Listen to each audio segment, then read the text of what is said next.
বন্ধুরা, রীতির ব্লগে তোমাদের সকলকে স্বাগত জানাই। আশা করি তোমরা সকলে ভালো আছো, আমরাও ভালো আছি। আজকে আবার একটা নতুন ব্লগ নিয়ে তোমাদের সাথে গল্প করতে চলে এলাম। আজকে তো ঋদ্ধির এক্সাম শেষ হচ্ছে, সেই জন্য ও স্কুল যাওয়ার সময় বলেছিল যে ওকে যেন স্কুল থেকে নিয়ে আসি। আর ছেলে আবদার করেছে, সেটা তো মেটাতেই হবে। সেই জন্য আমি আজকে ঋদ্ধিকে স্কুল থেকে আনতে চলে গেছিলাম। আর দেখো, এক্সাম শেষ হওয়ার পর বাচ্চাগুলো কি খুশি।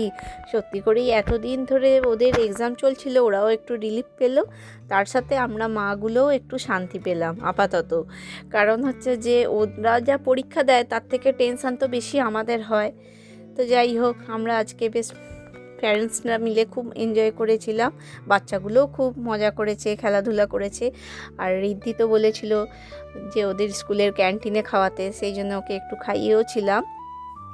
আর এখনই তো ওদের ভ্যাকেশন শুরু হয়ে যাচ্ছে, সেই জন্য তোমাদের দাদাও বলেছে যে ঋদ্ধির এই ভ্যাকেশনে আমাদেরকে বাইরে কোথাও ঘুরতে নিয়ে যাবে। তবে সেটা এখন তোমাদের সাথে ডিসকাশন করছি না, ওটা সারপ্রাইজই থাক। খুব তাড়াতাড়ি আমাদের ঘুরতে যাওয়ার ব্লগটাও তোমাদের কাছে নিয়ে আসবো। তবে এখনও সবার এক্সাম শেষ হয়নি, ঋদ্ধির দাদারও এখন এক্সাম চলছে। তো তোমরাও আশা করি যাদের পরীক্ষা শেষ হয়ে গেছে নিশ্চয়ই কোথাও ঘুরতে যাবে।